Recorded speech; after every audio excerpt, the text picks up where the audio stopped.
Okay, hello everybody, and welcome to another episode of Live with David Lewis. I am your host, David Lewis, and I want to welcome you to the show today. Today is Friday, January 21st. I hope you're all doing well and being safe. And let's just jump right into things. I mean, today we're part 3 of overcoming objections, and today we're going to talk about the close. Very, very, very important step in the process of overcoming objections. Let's do a little bit of a recap first. First of all, what is the main reasons why most of us struggle during the negotiations? Well, we're unprepared. We don't prepare ourselves for objections. And I always laugh about this. In most cases, we only get really 3 objections. The price or payment's too high, you're not giving me enough for my trade, or I want to go home and think about it. Those are the 3 main things. We know that if you get, I want to go home and think about it, it just means you didn't make a great presentation and demonstration. The customer doesn't love you. They don't love the car. They don't love the dealership. You made a mistake throughout the process. Another reason is a lack of certainty and confidence. We're not confident in ourselves. We have a fear of rejection. A lot of people have this fear of rejection. Get over it or get into another line of work. Period. End of discussion. If you have that fear of rejection, you're never, ever going to succeed. Again, getting back to, the process is you've landed them on the wrong car. If they are not on the car they love because you made a mistake, you're going to get objections you can't overcome. And I think the last reason why, we struggle is because of our trial closes. We put ourselves in a position to fail. Mr. and Mrs. Smith, if we can come together on terms and numbers, are you ready to buy the car today? And the customer says, no, not today. We just started our shopping. You're putting yourself in a position to fail by asking those trial closes. So, but what is the number one reason?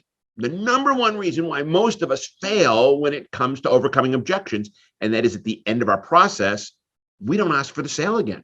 We simply just don't ask for the sale. And that's a major, major stumbling block. So in the last 2 sessions, we talked about the first 2 steps. And these steps are very, very important to getting yourself to the point where you can ask for that sale again. Remember, customer comes into your dealership very defensive. Your job is to release that defensive posture through your presentation and demonstration. Get them to find a car they love. Get them to enjoy being around you and get them to want to do business at your dealership. That moves these defensive postures down. Now, the lower you get it when you sit down at your desk, the better you are. Now, keep in mind, once you ask them to buy the car, these defensive postures are going to come up just a little bit. It's natural. You cannot stop that from happening. But if they come in like this and you do a lousy presentation and demonstration and only get them to here, well, guess what? They're going to go right back up here when you ask them to buy the car. So the acknowledgement statement is designed to take that little bit of defensive posture that comes up and bring it back down.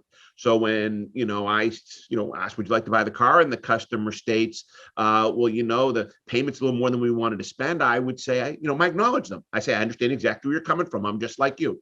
When I set up to buy a high ticket item, I too set up a budget and I too try to stay within that budget. And sometimes that can be very difficult, can't it? Let the customer know you heard them, you understood them, show a little bit of empathy in the situation. They're going to say, yes, you're right. That is an acknowledgement statement. You're not giving me enough for my trade. I understand exactly where you're coming from. I'm just like you. When I set out to buy a high ticket item, I too set up, a budget for what I think my trade's worth. And I never seem to get what I think it's really worth. And it's bothersome. You know what? I understand exactly where you're coming from. I'm in the same situation. Acknowledge that customer. Let them know you understood, you heard them, and show a little empathy. The next step is now you got to counter their objection. You got to give them a reason to change their mind. That's what we talked about in the last session. Give them a counter story. Tell them a story, a scenario, something that happened to you, to somebody else that can, make them think twice about their decision. One of my favorites is, I bumped into someone at the supermarket. I sold her a car a couple of months ago. After she was due, and she said, nah, I'm a little distraught. Why? Well, when I came in, I really wanted to buy a white Accord, and I settled on a smaller car, a white Corolla. And I said, yes, but it was in your budget. She said, I know, but I really wanted the Camry.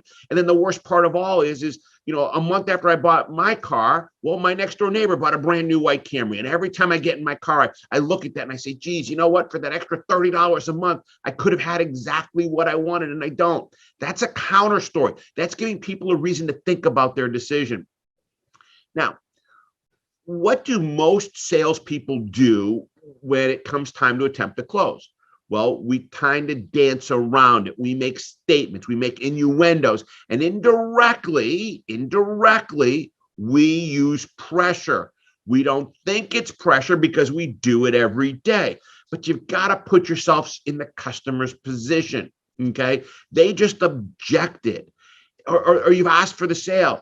And then you use comments like, well, circle the payment that works best for you. Or I just need your signature here and we'll get the car cleaned up. Or did you prefer the 60 or the 72-month term? Or just go ahead and sign right here. I mean, these comments that's not selling. That's pressure. That's pushing somebody into a corner and hoping they're going to accept that. Now, do some people circle the one they like best? Do some people say, well, no, we're going to go with the 72 months? Well, absolutely. But it's not the norm, it's the exception. Most people, when you use those statements, get more defensive. And then the worst technique of all is he who speaks first loses. I don't understand that situation. I mean, there's times to be silent, to let the customer talk, to hear their thoughts. But, when you ask someone to buy something, or you don't ask, you present your numbers and then you're silent. I'll tell you what I'd say. Well, I want to go home and think about it. You're giving me a reason. You've got to ask for the order.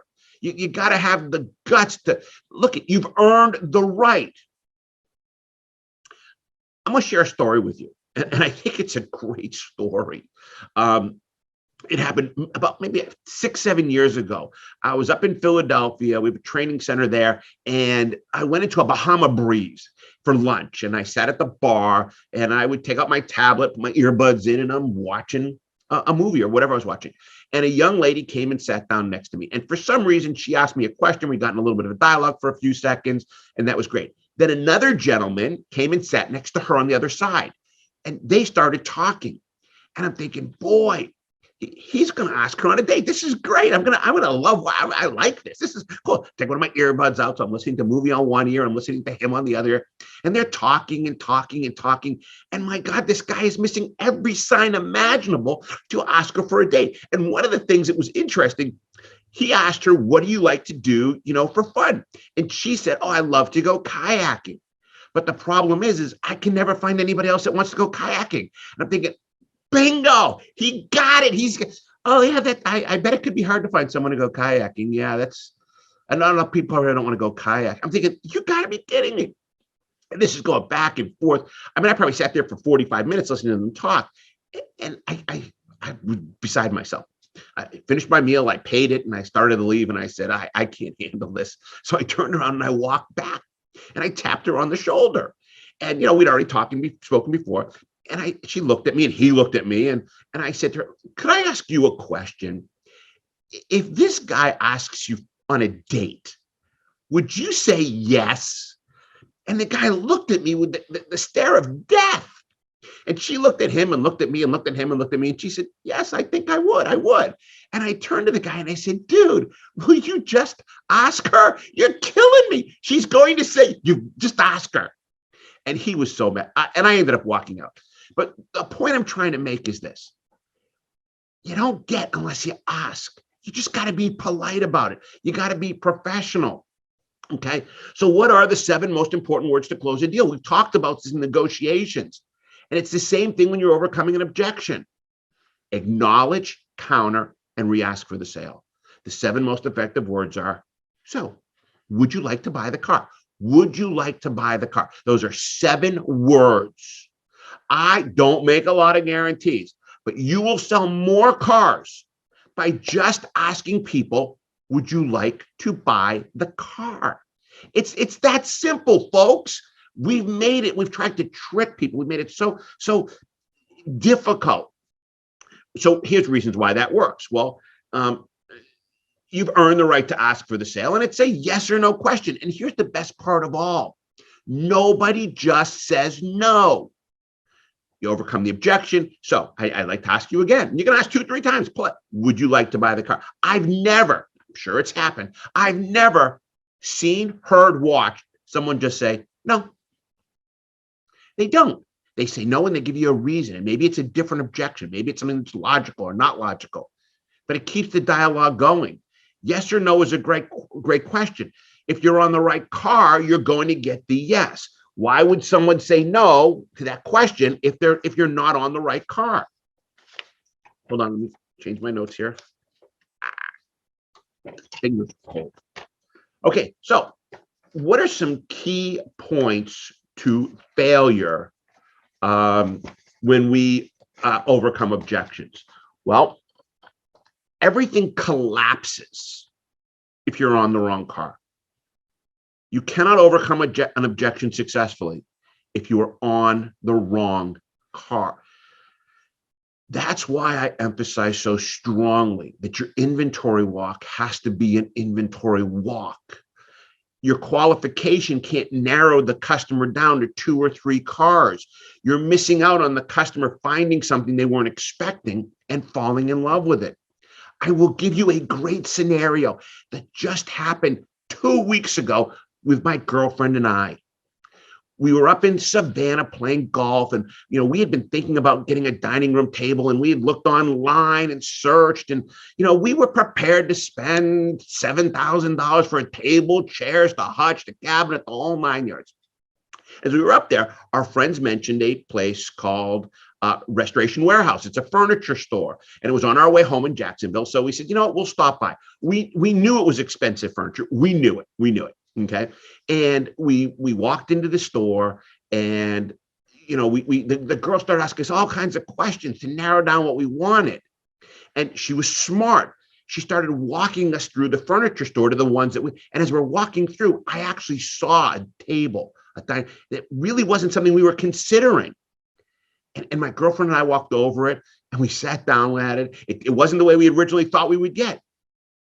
And what's going to happen at the end of the story. We bought the dining room set. If she had just taken us to the 1 or 2 tables that we said we would be interested in, we never would have seen this, and we never would have purchased that. And also, the second part of the story, I paid a lot more than $7,000, $8,000, but it didn't matter. You know why? We fell in love with something. We sat there and justified the price in our mind because we wanted to have that dining room set. It matched our decor. It was exactly what we were looking for. The leaves were perfect. You can't overcome objections if you're on the wrong car. And everything is in your control if you're on the right car. Other factors, someone gives you that objection, okay? You've got to make sure that when you ask for the sale the second time or the third time, there's no reason to change up your verbiage.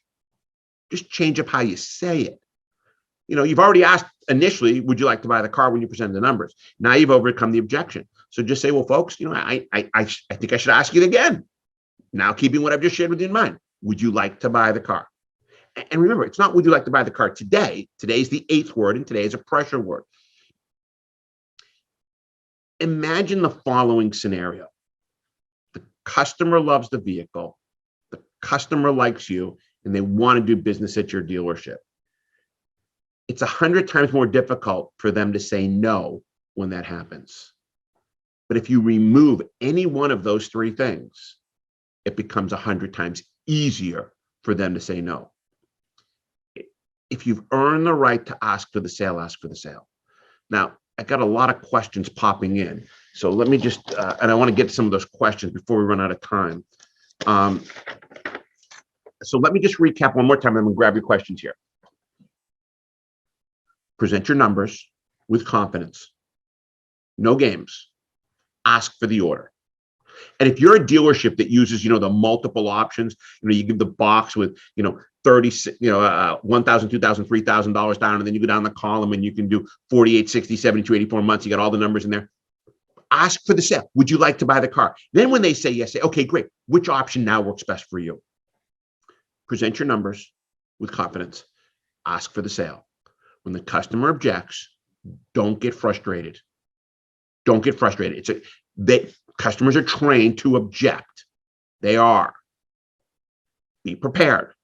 Acknowledge them, make them feel good, show some empathy, overcome the objection with a counter story so it gives them something to think about, and then ask for the sale again.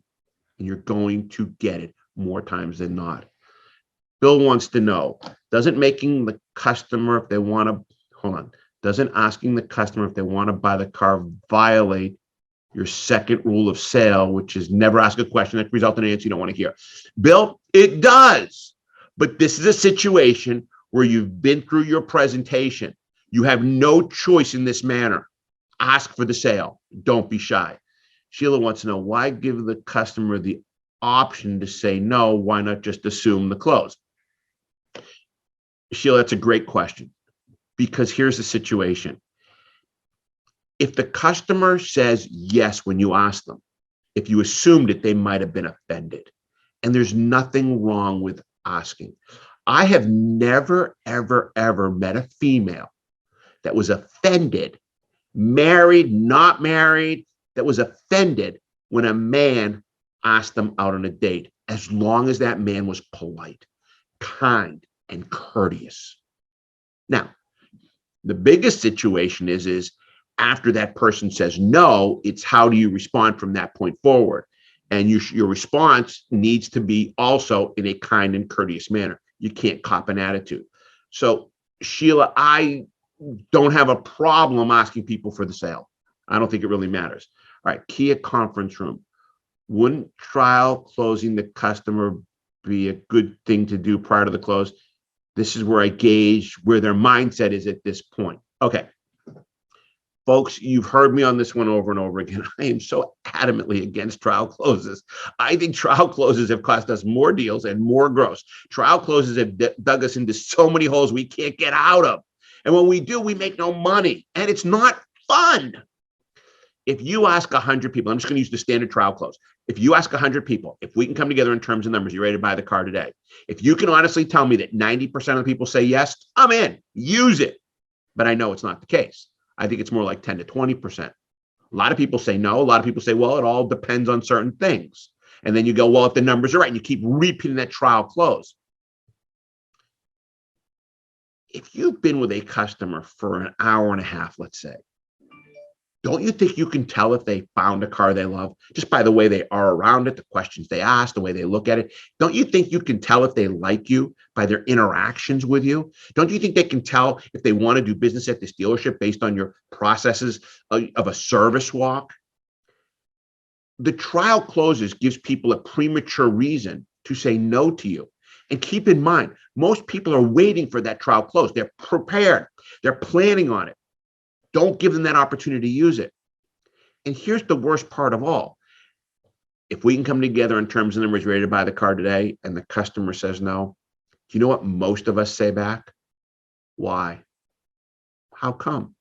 Is it me? Is it the car? Is it the money? I mean, you could be on the right car. Most of us don't go back and start the process over again to find another car. You're already on the right car. You got that far. Cliff wants to know, if I get an objection from the customer and then I solve it, do I ask them if they want to buy the car again, or should I ask for a signature? If I get an objection from the customer and I solve it, do I ask them again to buy the car? I think you're okay, Cliff. I think you're asking me if you feel you've done a good job overcoming the objection and you're getting the right nods and the right things. Do you just do an assume, or do you ask again? Me personally, I ask again. I don't like the assumed situation. I don't think the assumed situation works any more than asking. And I think asking is the polite thing to do. That's just me. All right, sales department. I've always been told that I should assume everyone who enters into our dealership is there to buy. Doesn't asking if they want to buy it again go against that mindset? No. Why would it go against that mindset? I do agree with you. I agree with that. Everybody walks into that dealership, we've got to think is there to buy a car. But I still think we've got to do the right things. And, a lot of us now are getting lazy, and rightfully so. I get it. I understand it. When you only have 8 new cars in stock, you can say to a customer, hey, there's the car. Here's the price. If you want to drive it, here's some keys. Let me know if you want to buy it. Because if you don't, well, the guy that comes in 2 hours, he's going to buy it. I get that. But you know what? It's not going to be like this forever. I think we've got a little bit more time to go, maybe a year, end of the year. A lot of dealerships and a lot of dealers I'm talking to are starting to get used car inventory. I think used car pricing is going to start to drop a little bit. Why? We've gotten spoiled, and we're going to have to learn again how to make great presentations and demonstrations. All right, let me do one more because I like this. He's logged himself in as Mr. Bojangle. What should I say if the customer just says no and nothing else? Well, Mr. Bojangle, I'll tell you what, if that happens to you, you let me know, because it will be the first time I've ever heard of it. It is just, in my opinion, strategically impossible for someone to just say no. I spent an hour and a half with the customer. I've presented the numbers. I've overcome an objection. Would you like to buy the car? And they just say no. And just sit there. I just don't think that that is humanly possible to happen. Might it? Absolutely. But I don't think it's going to happen. So let's wrap up. Repeat, repeat, repeat. Make a great presentation and demonstration. Present your numbers with confidence. Ask for the sale. If you get an objection, be prepared. Respond with intelligence and, again, confidence. Acknowledge them. Let them know you heard them, understood them, show some empathy. Give them a great counter story to make them think twice. And then ask for the sale again. I do believe you'll be more successful than not. So with that said, I hope everybody's being safe. I wish you all the best, and I will see you again in a couple of weeks with another episode of Live with David Lewis. Goodbye, everybody.